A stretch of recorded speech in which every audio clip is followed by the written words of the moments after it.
ఎర్రగోవులకి ప్రత్యేకమైన ప్రాధాన్యత ఎందుకు వచ్చిందని అడిగింది పార్వతీదేవి. అడిగితే పరమశివుడు చెప్పాడు, నేను హిమాలయ పర్వతాల మీద తపస్సు చేసుకుంటున్నాను, నాలో నేను అంతర్ముఖుడనై ఉన్నాను.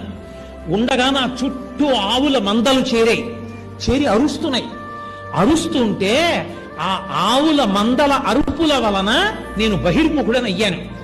బాగా తపస్సులో ఉన్నానేమో, నా కళ్ళలో ఎర్ర జీరలున్నాయి. నేను ఇలా కన్నులెత్తి చూసేటప్పటికి నా ఎదురుగుండా ఉన్న గోవుల మీద ఆ తపశ్శక్తితో కూడిన ఎరుపు జీరలు పడి ఆ గోవులు ఎరుపెక్కాయి. వాటి సంతతి కపిల గోవులు.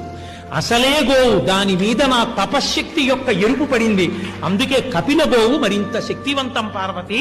కపిల గోవు పాలు తాగడం, కపిల గోవుని దానం చేయడం అంత గొప్పదైంది అని చెప్పాడు.